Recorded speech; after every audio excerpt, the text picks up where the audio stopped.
Welcome, everyone. Good afternoon.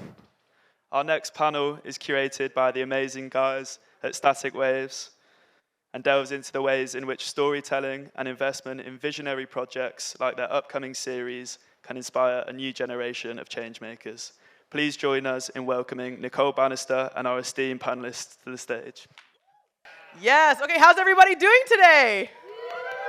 I'm sorry, I couldn't hear you. How's everybody doing today?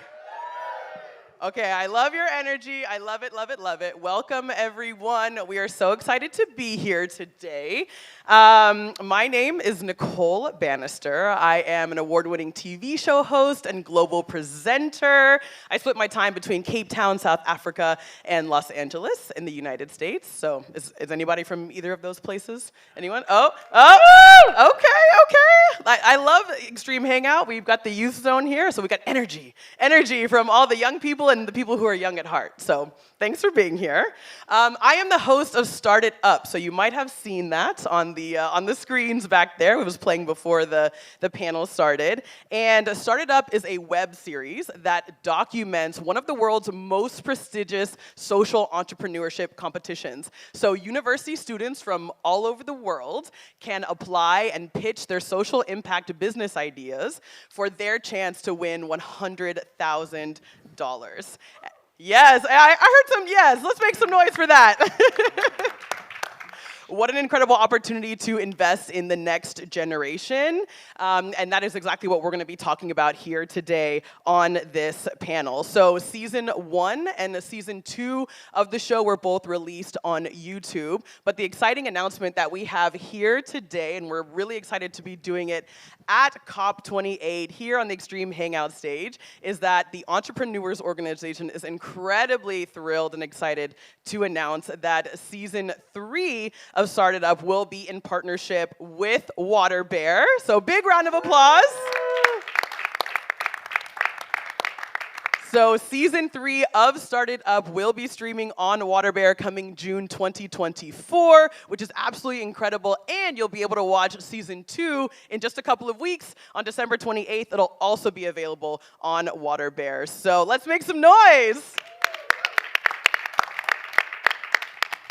So we're so excited to be here today, and I have an incredible panelist lineup for you, and we're going to be talking about raising impact, so accelerating entrepreneurship through investment and through storytelling. So how do we connect those dots for young entrepreneurs out there who are looking for investment, who are looking to tell their stories on broader networks and platforms? And so we have an incredible lineup here today who's going to talk about that. First and foremost, every single person here is either in the media or an entrepreneur or both.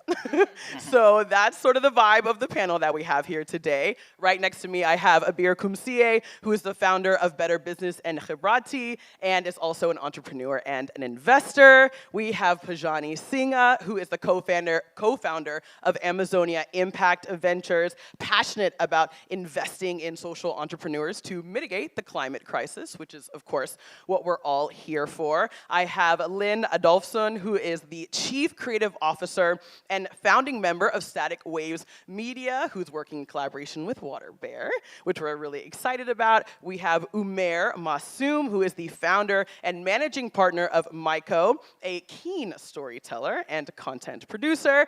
And then last but certainly not least, we have Alastair Grant, who is a partnering expert working with Water Bear to help launch incredible content all over the world. So one more time, please give a massive round of applause for our panelists. So the first question that I want to pose to you all today is really, what does storytelling mean to you, and how does it show up in your businesses? So as you introduce yourself and your businesses, talk to us about how storytelling shows up and why that's important for you.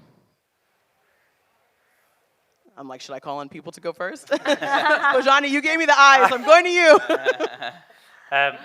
Well, maybe just to give the background of what we do, at Amazonia Impact Ventures, we invest in indigenous communities in the Amazon rainforest.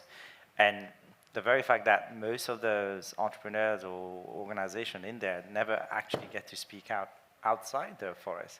So I think highlighting what they're doing to protect the forests, what they're doing to generate their businesses is a key message that we want to do as well as a business, to try and bring the message out to the outer world, because you don't really hear it that much, in my opinion. And this is why I think storytelling is important. Is there a specific way that storytelling shows up for you? Like, is there a specific medium or platform that really makes a lot of sense for the incredible folks that you work with? I don't think Instagram works for them. Having more serious platform like Waterbear, I think these are media that people we should have them on, and hopefully we'll be able to do something with Waterbear in the future. Yeah. Incredible. Abeer, what about you? For me, I mean, a person without a story is barely a person, right? So a person is not a number. A person is the story. So when you have a story, then you have a purpose. And with companies, a lot of the times are about profits, right? But profits can come and go, but purpose never dies. So when you connect purpose with the business, profits with the business, then that becomes the story.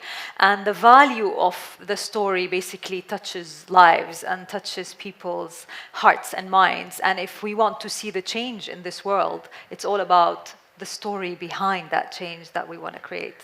I love what you said about connecting purpose with business. I think that's so critical and almost mandatory for companies today. Linn, I'm going to throw it over to you next, because I think connecting purpose and business is something that you do very well. Sure. I mean, obviously, I work for a media company. We create content, mostly impact-led content, and we also create partnerships with platforms where that content can thrive and reach a wider audience, which I pride myself in a lot. Being able to connect storytellers, also storytellers that might not have the opportunity to see the light of the Netflixes or the Amazon Primes, give them a platform for their stories to flourish, which leads to, impact on so many levels, inspiring new entrepreneurs or fostering increased investment into the already existing companies. So for me, storytelling is actually everything. I mean, whatever we do in our everyday life, posting on social media, watching our binging series in the evenings, it's all storytelling.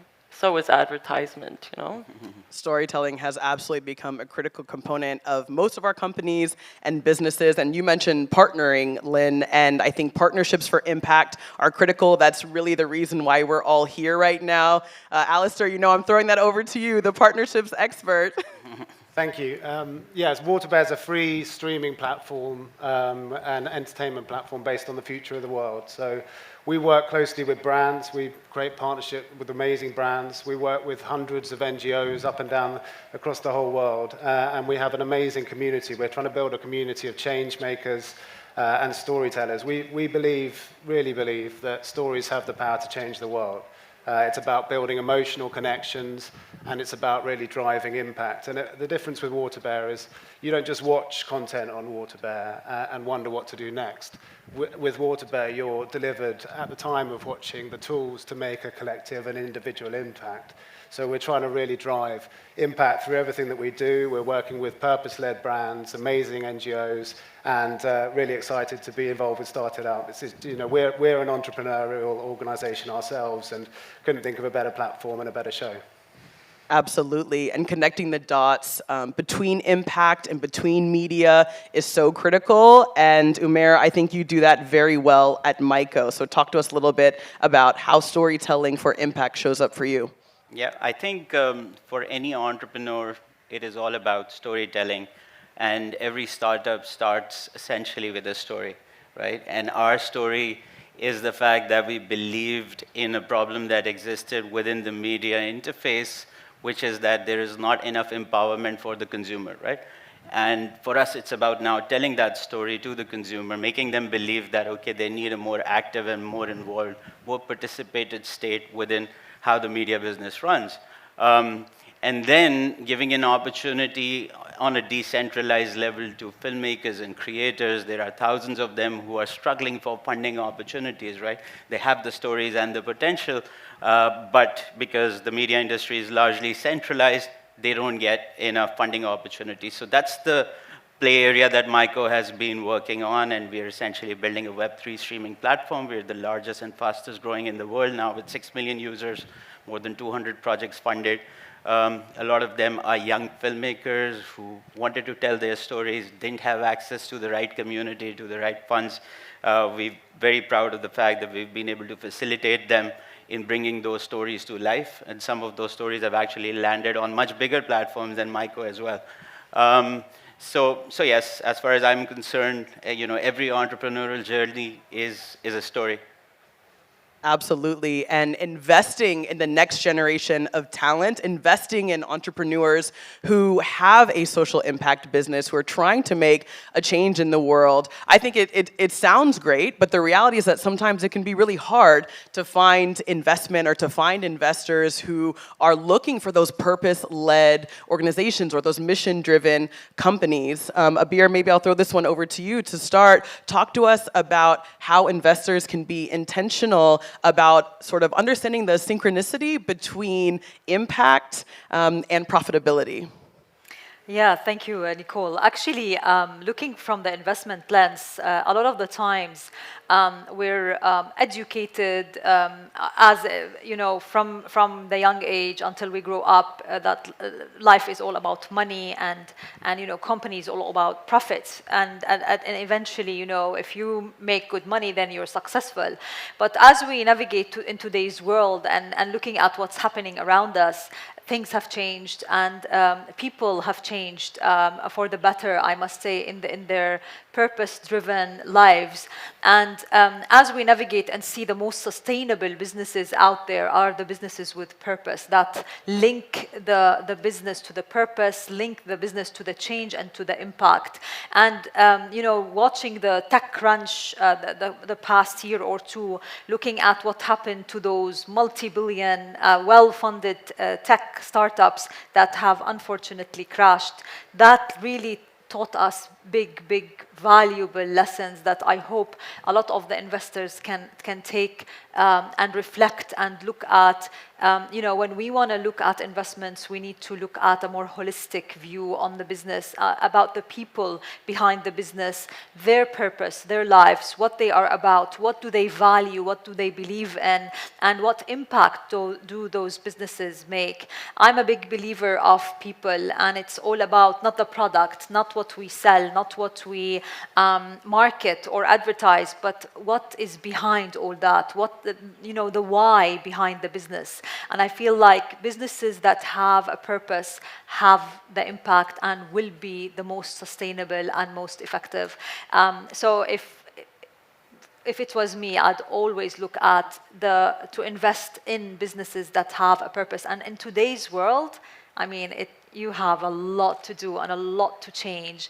And there are beautiful problems that we need to solve. And we can solve them when we have the best of two worlds. The change and the impact we want to make, at the same time, have a sustainable business that can make ends meet and grow. I have to say that I know that Abeer has a lot of personal experience with investing in people and their stories and their missions. Abeer was actually a judge for Started Up. She was a finals judge for Started Up Season 2. And so she was one of the folks who was in charge of determining who the winner was, who walked away with $50,000 for their business. And a lot of that came from the story of the individual person. That's one of the things that the Global Student Entrepreneur Awards, which is what the Started Up show focuses on. We focus on the individual. Sure, we want to know numbers. Sure, we want to know about the bottom line. Sure, we want to know about partnerships, but at the end of the day, is this student who's competing on our show someone who is resilient, someone who is driven, someone who can create change? And we're really looking at that personal touch. Pajani, I know that you are also a very keen investor, so talk to us a little bit again about this synchronicity between investors and thinking about how we can fund businesses that do have this social component and that are trying to change the world to be a better, more sustainable place. We've all been brought up with building capitalism and ignoring externalities. And this is why we have all the problems, because if Milton Friedman didn't preach us about ignore externalities, we wouldn't be here. So I believe in educating young entrepreneurs in actually building sustainable businesses which are taking into account their externalities.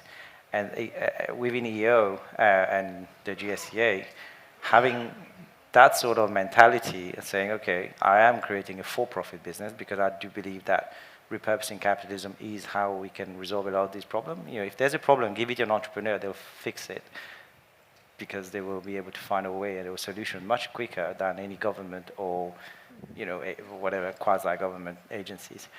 So the idea is repurposing capitalism, and having these ideas will give entrepreneurs who are looking at these an edge over those who are not. So they will be able to attract talent, capital, and and generate benefit for their whole community or society before that. And that is a much more resilient business to invest in over the long term. I love that, thinking about how businesses are more resilient and how they're more in tune with the reality of the world today, which is solving problems, right? That's, I think, behind every entrepreneur, right? They see a gap, they see a problem that they want to solve, and they say, I'm going to be the one to solve it, yeah. Right? And so, Linn, I want to talk to you a little bit about these entrepreneurs, since we are speaking about young people who have these grand ideas and want to change the world. How can media ensure that we're telling their stories and amplifying the stories of young entrepreneurs in a way that gets the rest of the world and other investors really excited and motivated about what they're bringing to the table? Sure. I mean, looking at how kind of brands and companies, startups are kind of reaching out to their audience. Even, of course, B2C companies have always had a very consumer-facing media approach. But also B2B companies are becoming more aware of the personal connection that their brand is communicating. They are people communicating to people in the end, and all of that is storytelling. So, I mean, utilizing storytelling in form of long-form media, for example, which we're doing through Started Up, really shines a light on some really inspiring stories, which leads to more participation by other visionaries, by other younger individuals to take action, both for their own entrepreneurial dream, as well as showing a nuanced picture of the world. It's also equally important to show both the good, both the bad, the ugly, the pretty, to show that the world is not, heterogeneous. It is full of color and flair, and issues are there to be solved. I like what you said earlier. There are beautiful problems, like you said, Abeer. There are beautiful problems to be solved, and storytelling really has the ability to inspire us to take action to solve those beautiful problems. I love that thought around inspiring action, right? Which hopefully we're doing with all of you here in the audience today. Inspiring action to go start your own adventures, to solve the biggest problems that are happening in the world today. On Started Up, we have had young people who have come through and created a washing machine to wash your clothes that doesn't use water or chemicals. We had another woman from Turkey who is using algae to eliminate carbon dioxide waste and to create a more sustainable planet. So some really interesting and creative and environmentally friendly solutions to some of the world's biggest challenges. Umair, you have a platform that has all sorts of stories about all sorts of entrepreneurs with all sorts of interesting sort of solutions and things that they're bringing to the table. Is there a specific example of a certain entrepreneur or a certain story that's housed on your platform that's really changing the world in the way that we want to see it? Yep. So again, I also, in a way, I wear both hats because for the past 2.5 years, I've been building a high-growth startup myself, which is Myco. But at the same time, we've also created something that we call the Dubai Film Society, and we encourage young filmmakers and producers to come and pitch their own startup. Because the way I look at it, every piece of content, every film is just like a startup. Just like every startup has a heart, it has a purpose, it has its own financials, it has its own sustainability. The same thing goes into every piece of content that is created, whether it's a film or a TV show or a documentary or a short. So yes, we've had some extremely inspiring applicants who came through the MycoLab platform across the past 2 years. There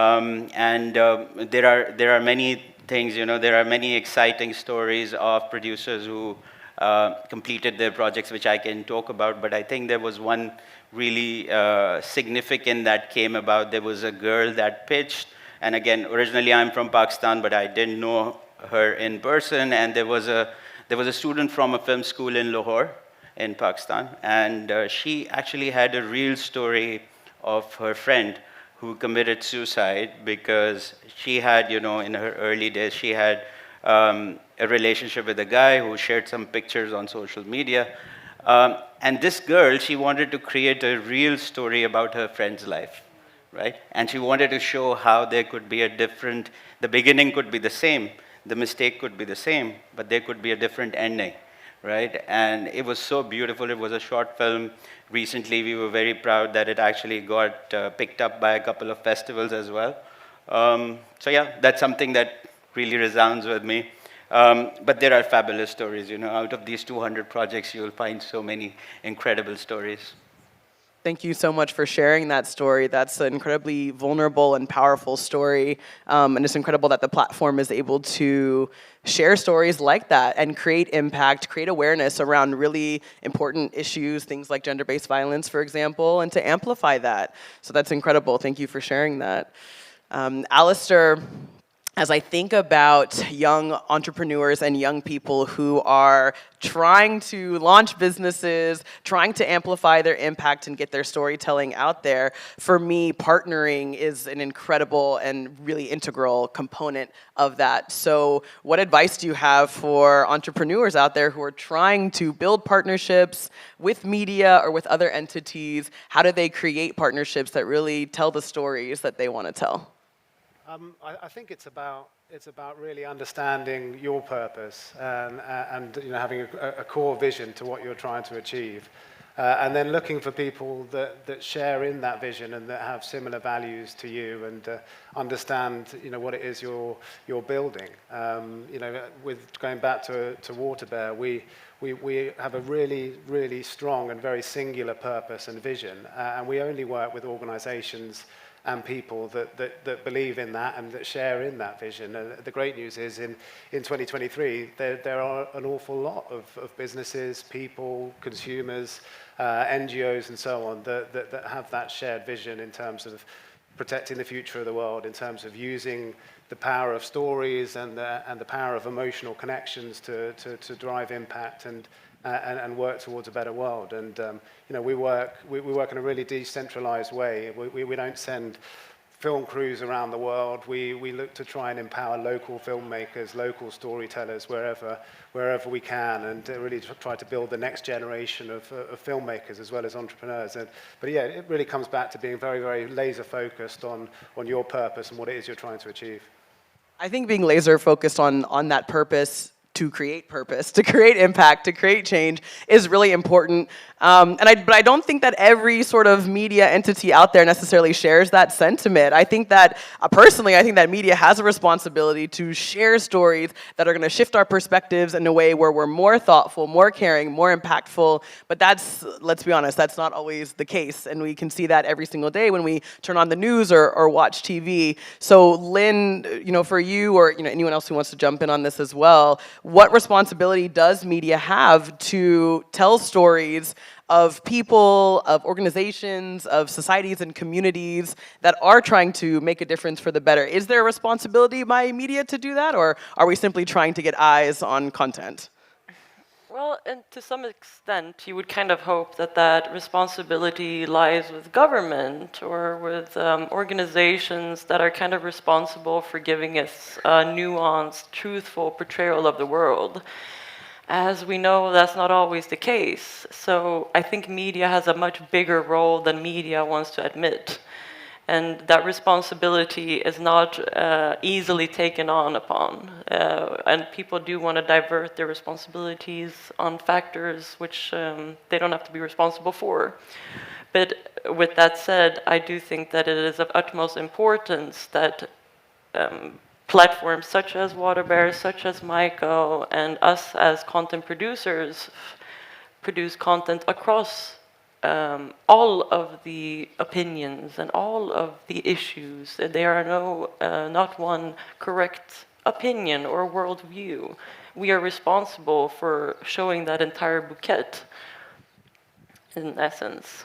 I think from a media responsibility perspective, and especially when you link it to entrepreneurship, the media is really responsible in selecting which startups or which businesses to amplify, right? And what we've seen, and our friend Pajani was talking about it, with the rise of capitalism, unfortunately, there was a wave of venture capitalism in the world where there would be founders who would come up, they would get big tickets from the big VCs in the world, and then they would burn that money to grow their users and grow their revenue while there was no discussion or focus, not just on impact, but even on profitability. So they were just growing their top line, and there were more and more investors coming in, putting more money on them. And eventually, some of those startups obviously became so big in terms of scale that they survived, but there were a lot that got shut down, right? And there were so many that left a bad example for young founders and entrepreneurs who wanted to do something, because the precedence was wrong. Because, there was so limelight on the entrepreneurs who were doing like the 10x growth every 2 years, whereas the fundamentals were not there, whereas the impact was not there, whereas they were not sustainable, initiatives. So I think media is extremely, needs to be extremely responsible, and they have a lot of power in their hands, especially when it comes to entrepreneurship. Yeah, I'd love also to share 2 points here. First one, Nicole, when you asked the question, a study came to my mind where there was a study done in the Arab region here in this part of the world on who would be your hero for teenagers and school kids. And they would ask, who would be your hero? And over 80% of the responses were either a religious figure or a political figure. There were no entrepreneurs, no impact people of change, leaders who did good in the world. So this brings the perspective of what's media doing in this part of the world to showcase those people who are really making the positive change, the impact, touching lives and changing things one day at a time, one bit at a time, one mind at a time, one heart at a time. And also another point that I'd love to raise is how we perceive failure in this part of the world. And unfortunately, we look at failure as something as very negative, as shameful in this part of the world, Middle East per se.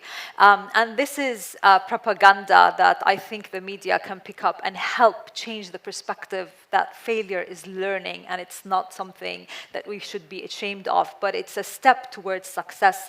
I mean, at EO today, we have over 18,000 members that we are all proud of, and they have massive, beautiful stories. Among them are, I can see my friends here, Nikhil, and a big shout to Nikhil and Michael and others, and our EO staff as well, the leaders who, every person, going back to storytelling, has a story. How much are we hearing that story? How do we see the story? And when we tell the story, how much are we learning out of that story? So I think we should shed light on the beautiful learnings of the stories that people say, and learn from failures even more than we learn from successes. And that brings me to the students of GSEA and Started Up. All those applications, thousands of applications that we receive, beautiful people behind them. These are the stories that we want to showcase. These are the stories that we want to tell so that we have a better world. Beautiful. And Pajani, I want to throw this one over to you as well, because Abeer has mentioned the Entrepreneurs Organization, or EO. You're a member of EO as well, supporting an incredible ecosystem of entrepreneurs across the globe, particularly the young people as well, who are the ones who compete on Started Up. Talk to us about the importance of kind of what Abeer said, highlighting those failures. You are both an entrepreneur and an investor, so of course you've seen some massive failures. And how do we tell the stories, the real stories, which are not just all, you know, beautiful and nice and everything worked out great, but also the failures as well? Is that a critical component of storytelling, and do we need to amplify that? I think you just highlighted something regarding cultural differences. If you go in the States, they celebrate failures. You get a bigger check if you fail 10 times, because they say you've learned something, hopefully. So they do that in the States. But we should celebrate failures. People should come on the screen and say, look, this is what I did and this is what I went wrong. That is education. They can't teach you that at MBA at Harvard or Yale. You know, they don't teach that. Failure is not taught at universities. So it is important to bring this out, I think. And this is the best way young people will learn, is having real stories. All these theories you learn at business school, it's not the same when you go out in the real life, you know? You just don't know if you walk into a meeting and you meet someone who's horrible person. You can't predict that, you know. Whereas someone could say, well, if you deal with someone like that in the room, an investor who's awkward, this is how you deal with it. You know, just stick to your guns, stick to your purpose. Maybe he's the wrong investor for you.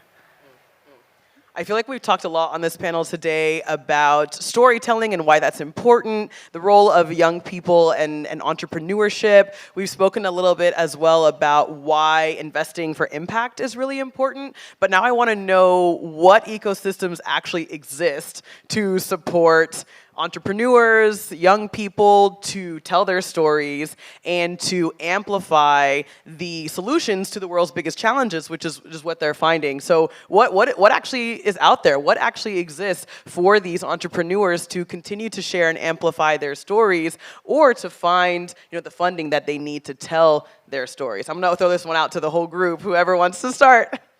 I definitely will dive in, because we're very proud with EO to have GSEA start it up. This is the beginning. This is a platform for student entrepreneurs out there to come showcase their stories, and we're very proud and honored to be partnering with WaterBear and Static Waves, and we're very happy to have that partnership that we aspire to take us forward. So here you go. That's the beginning and most important one in the world, no? Yes, clap, yes. I found that there's a lot of space for like tech, climate tech, etc. But there's a lot of other issues in the economy that doesn't get as much capital. Now, if you want to start a calendar business, forget it. You're not going to make it, right? So, but there should be other platforms out there. Maybe you guys can talk a bit more, but I can't see. But climate tech or tech is always large, right? Most of the capital is going there, but there's not much I can see literally in the media. So we need to strengthen that. Yeah. Absolutely, the showcasing of those stories, climate tech in particular.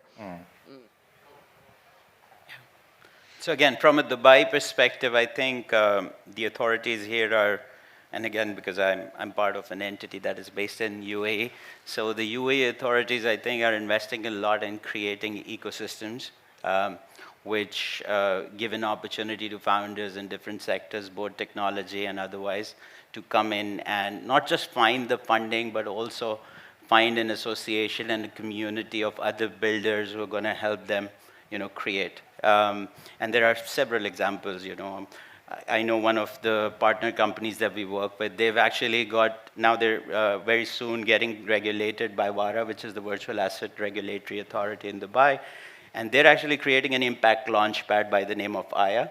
And if you're an entrepreneur who wants to actually start a business small scale, which is related to impact, you go to that launchpad. It's going to be completely regulated, and you raise money. So there's a lot happening within UAE, and I think the vision of the leadership here is very clear. They want to encourage young founders. They believe in talent. They have this knack of empowering talent, and there's a lot of local ecosystems that you can look towards. Incredible. Alastair, did you want to build on that at all? Yeah, I just think it's all about networks, and it's fantastic to sit here with people from such powerful networks, EO and so on. These are amazing conduits for people to get out there, to live, to find their purpose in life, and to really sort of drive their ideas and their entrepreneurial spirit. And I would encourage anyone who's thinking about this to build their own personal network. It's about getting out there. It's about meeting people. It's about establishing connections between people, and then leveraging those, in the way that you only can if you build networks and if you collaborate. And at Water Bear, we are really, really passionate about building a community of engaged people, engaged young people from around the world who want to build a better world, who want to work with organizations or want to learn from organizations and storytellers that can help to do that. So yeah, I'd say it's all about networking. We know your network is your net worth. that gets thrown around often, but I absolutely believe in that. Linn, did you want to add anything on that before I sort of open it up to the audience for a little Q&A? I mean, from a media point of view, when it comes to kind of creating an ecosystem for investment specific, all I can say is always keep integrated media strategy in mind because it can prove very valuable. And I mean, from our end, we utilize our entire network. We produce content. We put our content onto thriving platforms such as Myco and Water Bear. And I mean, just always sharing a piece of the cake is kind of something I think has become more and more valuable. Absolutely, and partnering, networking, that is literally what we are on this stage talking about, announcing this incredible partnership between the Global Student Entrepreneur Awards and Water Bear as we launch Started Up Season 3, once again coming June 2024. Hashtag strategic plug. And so I feel like there's been a lot to think about, and we've got folks here who are entrepreneurs, folks who are investors, folks who are on the media side of thing, and I personally have a lot of food for thought. I would love to throw it out to the audience now to see what questions people have. Feel free to sort of put them toward a specific person or to the panel writ large. You had your hand up immediately, so it's over to you.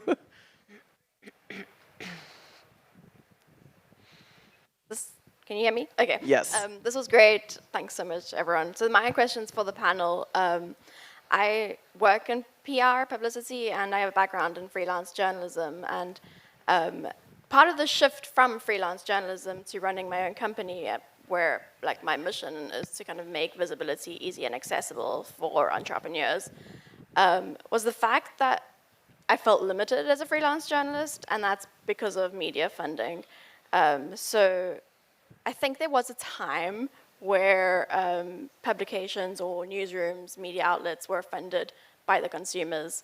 And the shift we've seen now is, one, loads of them shuttering or losing funding and having to turn to private corporations or even governments to fund them. And I think that's the worst thing, is to, have it up to the government, because obviously that's representing their interests and not the public's interests. So what I do is I kind of pitch places like podcasts, which are private entities. They're run by the citizens, and get my clients as guests on podcasts. But that's not quote-unquote objective media. That's not what you guys were speaking about, kind of getting nuanced perspectives, getting diverse perspectives. That's going to represent the interests of whatever that business is, that whoever's hosting that podcast. So my question is kind of how would, as an entrepreneur who's trying to get visibility, how would you combat that when perhaps visibility or your story doesn't represent the interests of the media outlets, because the media outlets are no longer serving the people, they're serving private entities, governments, or the business that's behind them? So just to recap that quickly, how do we ensure that diverse voices and diverse perspectives that maybe don't go with traditional media's interests, how do we ensure that they're funded as an entrepreneur, and how do we ensure that we still get those stories told? I think I do have the perfect answer for that, and that's what essentially we are building. We are building a decentralized media entity, right, where the entire power rests with the viewer. The viewer should define what they want to see, watch. The viewer should define where the capital flows. The viewer should be able to define where the eyeballs flow, right? And essentially, the solution is when you decentralize the streaming industry as a whole, and the consumer has enough power not just to monetize their consumption, but also then to direct where the storytelling is going to flow, this problem will not exist anymore, right? Yeah. I can comment a little bit further on that, not from the media perspective, but from the network perspective. So I founded a company called Curated, which is an online enabler, tech enablement company that matches experts from all over the world to the Middle East market. And as we navigated the market, trying to understand how we can get the business, we thought at the beginning it was a tech, then it all turned out like it's tech-enabled, and that's a big difference. So anyway, cutting that story short, one of the interesting networks that we got to know is a platform, an international platform that hosts people like you who are in the freelance and in the production and the PR and the media. So that when you popped up that question, it just brought that back to me, and I was thinking, like, find your tribe. Who's your tribe? Who's your network? Who are the people that really think the way you do, have the same values, and want to do the change that you want to do? My tribe is EO, personally. I invest time and money and effort in EO all over the years. I've been a member since 2015. We founded the Jordanian the Jordanian chapter, and now we're over 50 members in Jordan. And worldwide, when I talk to my friend here, immediately I can share very personal stories with him, even that he's an EO member that I just saw now, right? And why? Because we share the same values. He's my tribe. These guys are my tribe, right? So you try to find in the world people who would think like you, behave like you, want the things that you want. And I think that network becomes so valuable to you that you can rely on them, brainstorm with them, even partner with them. So the interesting part is, like, freelance PR people are coming together, forming a team, and even getting projects from customers by not having an official entity, but working together as a team and doing the work that they do, but distributing the costs and the income and everything. So that could be something you want to consider, and I'm happy to dig deep and connect you to that platform. Yeah, definitely hang out after the panel and come chit-chat. Are there any other questions? Yes, I see a hand right in the front here. Loving the questions so far. Keep them coming. Thank you guys for that amazing discussion. I couldn't talk about media without talking about AI. So I'm wondering, how do you think creators now, especially in such a saturated space, but they're also competing with the rise of artificial intelligence, how can they continue to diversify their skills, stand out, and also really sell that story, especially when there's so much competition in this field right now? So what advice would you give to rising creators and rising entrepreneurs in this space? Just to repeat the question quickly, how do rising entrepreneurs and creators compete with the similarly, if not exponentially, rising AI? Well, I think first of all, don't be afraid to utilize it. It is a tool, and it will only grow to become, presumably become an even more important part of our process. Utilize it for the parts which don't require maybe as big part of your creativity, whilst simultaneously injecting all that you have to deliver. I don't think that we will walk into a less competitive space, whether in the media and entrepreneurial space, but perhaps we can utilize the AI to instead empower us and empower more voices to be heard. I mean, that is at least how I envision it to work. Any other thoughts on that before I? For me, I mean, you need to ride the wave, right? So AI definitely is an accelerator of any business. Two of my businesses, we don't use AI per se in the product yet. We feel like if we want to invest in it now, it's gonna develop so faster than what we did, but we're keeping close watch. We're definitely utilizing it, using it, making it happen. It's definitely bringing our costs way much down, but we're building new skills in other areas that are helping us. So, I mean, you cannot miss that wave 100%. Like, we have an EO WhatsApp group that has over 1,000 members, and that's probably the most active WhatsApp group out there. And like, you need to keep up. You need to keep up no matter what. And as Linn was saying, like, don't be afraid. Jump on it. It's unknown. It's a black box, but it's a beautiful world. And it's a matter of how you make it happen to your business. Like in Khibrati, going back to Khibrati, we know that AI will have a big say in matching experts with businesses. But we now also know today that still clients want to get on the call and want to tell us about what they need, and they don't want to write their scope, and so AI will not help us. But we use AI to create proposals, so that at least makes the staff side, the time much easier and cost less. So it's still, I believe, not there. I mean, AI will never stop evolving, right? So again, just as Linn said, jump. It's okay, you learn how to swim. We're in it together, by the way. We're all facing the same problem. Yeah, exactly, and you can't be afraid of it. You have to embrace it, and you have to go with it and learn from it. But ultimately, you can't rely on AI, you can't rely on these things. It's about your personal connection, your personal story, and really making sure that you don't lose touch of that. Exactly. Or you can fire your scriptwriter. Right. I think you should look at it as an entrepreneur. You should look at it as an opportunity. Yes. That's how you get competitive advantage over your peers. So don't be afraid to use it. I think it's still evolving.